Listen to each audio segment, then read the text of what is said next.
Fala pessoal, aqui é o Rodrigo Falandini, Jonathan Andrade Marquardt, e nós somos os idealizadores do Entre Quedas podcast. Que desse nome, Entre Quedas? Por quê, Joe? Entre Quedas vem uma referência do esporte que a gente gosta, que se chama rugby, e também tem um vínculo bem legal com o mundo do empreendedorismo, onde é natural você ter alguns tropeços para conseguir alcançar o sucesso. Grandíssimo. Com certeza não é só de vitórias que o mundo do empreendedorismo vive. Tem muitas quedas por aí, assim como no rugby, que toda hora está tendo quedas e você tem que se levantar para seguir em frente. E Joe, me conta aí, que a tua história deve ser bem interessante, porque é difícil sair da faculdade sem ter uma base, porque nenhuma faculdade, eu acredito, se tiver, são muito das poucas faculdades que dá uma base para você sair empreendedor para ter o seu próprio negócio.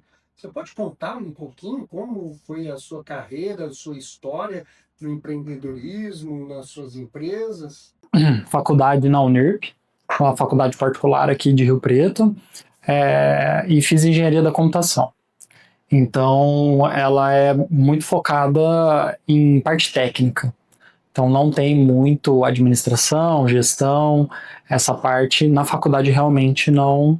Mas você partiu para a engenharia porque você já sabia que era algo que tinha exatas, que você gostava de números e que isso seria importante para a sua carreira, ou você caiu de paraquedas porque falaram que a engenharia da computação era o futuro e você foi atrás disso? Legal.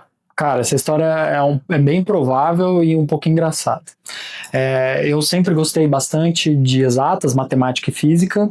Na escola, primeiro, segundo, terceiro colegial, eu suportava as outras matérias, odiava português e inglês, fui começar a dar valor nisso depois de mais velho. E nas aulas de matemática e física é onde eu me divertia, porque eu evitava estudar, porque eu queria ver como é que eu ia me sair só pela dedução e pela lógica. Não sou um gênio da matemática, eu conseguia passar, mas para mim isso era a dinâmica que me deixava com atenção na faculdade. Então eu olhava a matéria, eu fazia alguns exercícios, não estudava, eu chegava na prova e tentava tirar uma boa média. Então a facilidade com exata sempre tive e a minha mãe sempre soube. Como eu sou de setembro, meu aniversário, eu entrei adiantado na escola. Então, eu entrei no primeiro ano, na primeira série, com 6. Eu entrei na faculdade com 17. E eu me formei também um ano mais cedo. Então, como eu era muito novo, a minha mãe já sabia que eu gostava da parte de exatas e ela começou a olhar as faculdades que seria bom eu fazer. Já estava combinado que eu ia sair da escola e ia para a faculdade. Por eu odiar a parte de português e inglês, ironicamente eu trabalhava num cartório. Então eu trabalhava no terceiro cartório de registro civil, trabalhava ali com a parte de direito gritante.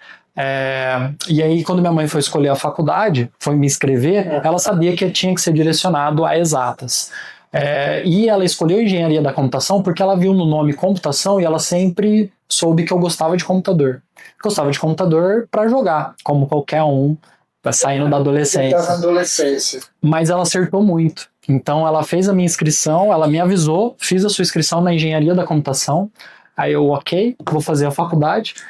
E aí comecei a ir até a faculdade, tinha matemática pra caramba, era difícil pra caramba, me arrependi pra caramba de não ter estudado no primeiro, segundo e terceiro.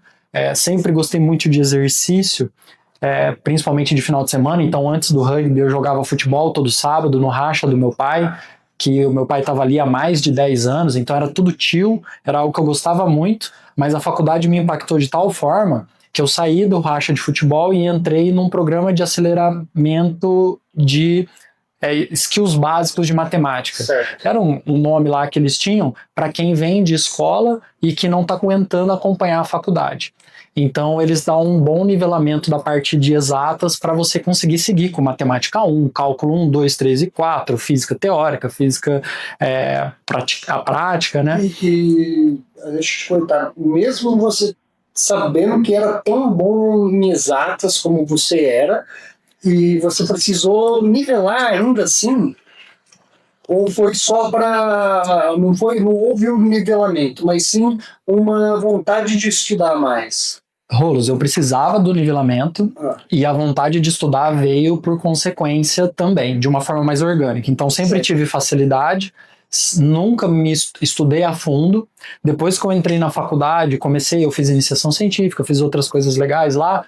Me arrependi de não ter tentado prestar uma escola pública, que na época não tinha não tinha não era maduro o suficiente, né, para querer seguir essa carreira um pouco mais de estudo de escolas federais ou estaduais, mas eu precisava do nivelamento, eu consegui nivelar rápido porque simplesmente eu gostava da aula, depois acabei dando mentoria também na escola, tudo, porque, só para ilustrar um pouco, estranho ficar falando de si mesmo e da... Não é. A gente está aqui porque às vezes a pessoa que está aí em casa vendo, querendo se ter um norte, ela não tem, ela passou por tudo isso também. A pessoa está vendo, está no primeiro, segundo, terceiro colegial, vê que é bom em algo, eu vou deixar um pouquinho de lado.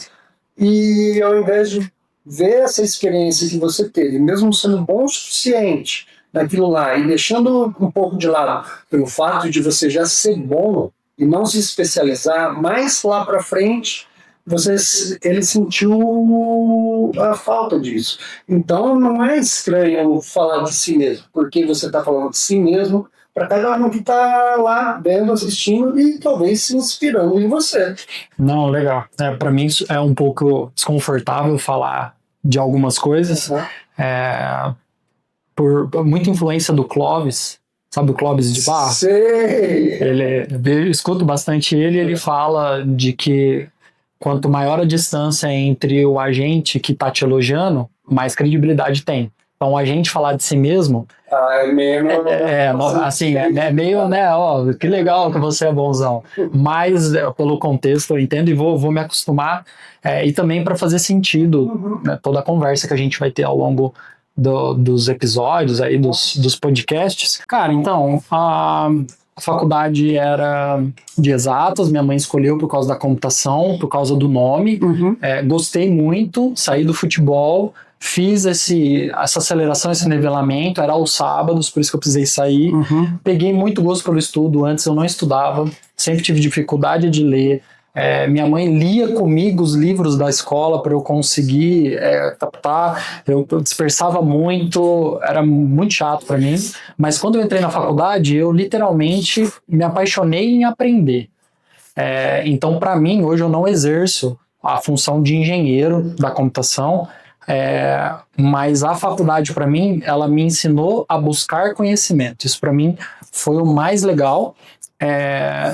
E eu gosto da parte de exatas. Não é à toa, aqui na Eco e em todos os empreendimentos que eu entro, a minha contribuição maior vem com a parte financeira, com a parte de organização de processos, coisas mais analíticas e coisas menos, vamos dizer assim, humanas.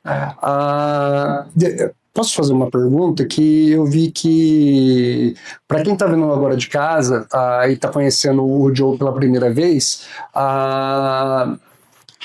ele é empreendedor, é dono de algumas empresas, sócio proprietário de algumas empresas, mas também coloca a mão na massa, não é mesmo? E coloca muito a mão na massa. E essa mão na massa que você coloca precisa de ter um background por trás, não precisa ter um conhecimento prévio para isso. Como você se preparou para isso? Como você se preparou para dar o primeiro passo para sua primeira empresa, ou para o seu primeiro projeto, ou para o seu primeiro emprego,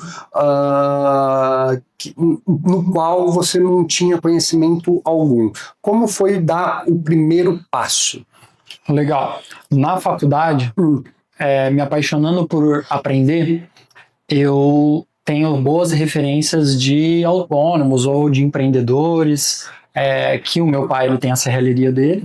Desde muito novo ele abriu ela, e a minha mãe também tem a loja dela de acessórios para carro. Minha mãe também é professora de dança do ventre, tem tem o salão dela com o pessoal. Então eu sempre fui muito impactado por essa autonomia. Então eu moro com a minha mãe, meus pais são separados, morava com a minha mãe nessa época, e o meu pai tem a família dele, com a minha madrasta e com a minha irmã. Ele sempre teve a serralheria dele, trabalhava nos horários, de noite, se precisar, de final de semana. E com a minha mãe, a gente sempre morou no fundo da loja dela. Então eu morava literalmente onde ela trabalhava, trabalhei um tempo com ela. Então eu sempre tive essa referência de buscar um negócio por conta, ao invés de tentar uma carreira dentro de uma empresa. Logo no começo, antes de eu entrar no cartório, na verdade não antes, eu entrei no cartório com 15, entrei muito novo, e aí eu saí do cartório com 18 para buscar na minha área, que já fazia um ano que eu estava na parte de engenharia da computação. Eu tentei a Rodobens, fiz lá o processo seletivo por algumas etapas, e eu mirei muito lá para tentar criar uma carreira. E também fui para o HB. No HB consegui o estágio e fiz um plano. Só fazendo deixando claro aqui para o pessoal que não é dessa região, Rodobens é um grupo grande aqui da cidade de São José do Rio Preto, enorme no Brasil também, se eu não me engano é uma empresa aberta, né, de capital aberto. Acredito que sim. E o HB é o hospital de bases. Desculpa te cortar, mas só para deixar eles por dentro do contexto, né? Não, perfeito. E aí no HB eu entrei como estagiário, tinha umas metas internas, uma gamificação de quantidade de OS, conseguia responder. Para dar um contexto, esse serviço era um serviço de suporte, de manutenção e suporte de computadores, e a intenção era crescer na área de TI lá dentro. Vendo que lá estagiários para realmente pegar uma base de serviço simples, não necessariamente para crescer, eu fiz uma proposta para o meu gerente para que ele me contratasse se eu resolvesse tais problemas. Foi assim a minha primeira proatividade nessa ideia de empreendedorismo, porque eu acredito que empreendedorismo não é só quem abre o próprio negócio, mas para quem tem essa veia de resolução de problemas, de querer resolver situações mesmo dentro de uma corporação. Eu achei muito interessante isso que você fez com apenas, sendo estagiário, tendo o saco roxo de ir, verdade, de ir lá falar com uma pessoa mais velha, mais experiente, que às vezes não é muito acessível, e mostrar o teu caminho.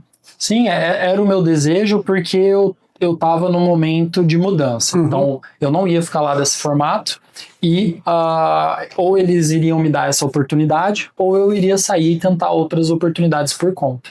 Então eu já estava na minha cabeça isso, então eu falei, eu não quero sair desistindo, eu quero tentar a melhor forma que eu consigo elaborar para continuar aqui, porque eu achava que também ia ser uma boa carreira. Então ele me atendeu, ele elogiou pela atitude, isso me fez muito bem também, a saber que eu estava no caminho certo dando esse tipo de atitude, e aí ele falou, olha, não é assim que funciona, quem contrata é o cara de cima não tinha acesso, ele geralmente vai por tempo de estagiário, são os mais novos, então assim, tem que esperar a vaga, vai entrar eles. Aí, poxa, entendi que na minha ansiedade, na eleição, ali não ia rolar. Então, eu agradeci tudo, depois de algumas semanas comentei que ia precisar sair. Mas deixando bem claro que não são todas as empresas que trabalham dessa forma, né?